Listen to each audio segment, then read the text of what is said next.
বাংলাদেশে হিন্দু হত্যায় ভারত সহ আন্তর্জাতিক চাপের মুখে এবার মুখ খুললেন মোহাম্মদ ইউনূস। তিনি বললেন, যদি সঠিক সময়ে আমরা খবর পেতাম তাহলে দীপু দাসকে বাঁচানো যেত। শুধু তাই নয়, অভিশপ্ত সেই রাতে ঠিক কি ঘটেছিল তার বিস্তারিত বর্ণনাও দেওয়া হয়েছে পুলিশ আধিকারিকের তরফে। বছর 27 দীপু স্থানীয় একটি পোশাকের কারখানায় কাজ করতেন। বৃহস্পতিবার রাতে পরিস্থিতি হাতের বাইরে চলে গেলে কারখানার নিরাপত্তার স্বার্থে দীপুকে বাইরে বার করে দেওয়া হয়। মুহূর্তে তাকে ঘিরে ফেলে উন্মত্ত জনতা, তাকে বেধড়ক মারধর করা হয়। উস্কানিমূলক কিছুই বলেননি বাংলাদেশের নিহত দীপু চন্দ্র দাস। ময়মনসিংহে যুবককে পিটিয়ে খুন এবং দেহ জ্বালিয়ে দেওয়ার ঘটনার তদন্তে এবার এমনটাই জানিয়ে দিল বাংলাদেশের র্যাব।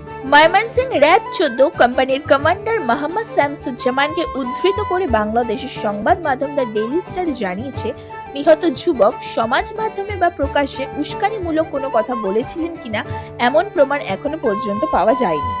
তদন্তে নেমে প্রত্যক্ষদর্শী এবং স্থানীয়দের সঙ্গে কথা বলেছেন র্যাবের আধিকারিকেরা। তাতে জানা গিয়েছে, সেদিন উপস্থিত জনতার কেউই দীপুকে উস্কানিমূলক কিছু বলতে নিজের কানে শোনেননি। বেশিরভাগেরই দাবি তারা বিষয়টি অন্যের মুখে শুনেছিলেন। শামসুজ্জামান বলেন, নিহত ব্যক্তি ফেসবুকে কিছু লিখেছেন এমন তথ্য এখনো পাওয়া যায়নি। স্থানীয় লোকজন ও শ্রমিকদের সঙ্গে কথা বলেও এমন কিছু পাওয়া যায়নি। বছর 27 দীপু স্থানীয় একটি পোশাকের কারখানায় কাজ করতেন। বৃহস্পতিবার রাতে পরিস্থিতি হাতের বাইরে চলে গেলে কারখানার নিরাপত্তার স্বার্থে দীপুকে বাইরে বার করে দেওয়া হয়।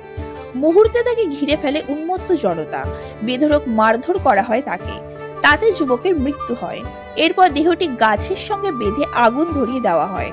সেই ভিডিও দ্রুত সমাজ মাধ্যমে ছড়িয়ে পড়ে। খবর পেয়ে বৃহস্পতিবার রাতে ঘটনাস্থলে পৌঁছয় পুলিশ। পরিস্থিতি সামাল দেওয়ার পর যুবকের দেহের অবশিষ্টাংশ উদ্ধার করে ময়না তদন্তের জন্য পাঠানো হয়। ওই ঘটনায় এখনো পর্যন্ত 10 জনকে গ্রেফতার করা হয়েছে। শনিবার রাতে বিবৃতি দিয়ে একথা জানিয়েছেন বাংলাদেশের অন্তর্বর্তী সরকারের প্রধান মোহাম্মদ ইউনূস। ইউনূস জানিয়েছেন, ময়মনসিংহের ভালুকায় দীপু চন্দ্র দাসকে পিটিয়ে হত্যার ঘটনায় 10 জনকে গ্রেফতার করা হয়েছে। তাদের মধ্যে 7 জনকে গ্রেফতার করেছে র্যাব এবং 3 জনকে গ্রেফতার করেছে পুলিশ।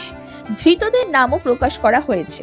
ধৃতরা হলেন মোহাম্মদ লিমান সরকার, মোহাম্মদ তারিক হোসেন, মোহাম্মদ মানিক মিয়া, এরশাদ আলী, নিজুম উদ্দিন, আলমগীর হোসেন, মোহাম্মদ মিরাজ হোসেন, মোহাম্মদ আজমাল হাসান সাগির, সাহিন মিয়া এবং মোহাম্মদ নাজমুল। এদের 10 জনকে ভালুকা থানায় পাঠানো হয়েছে।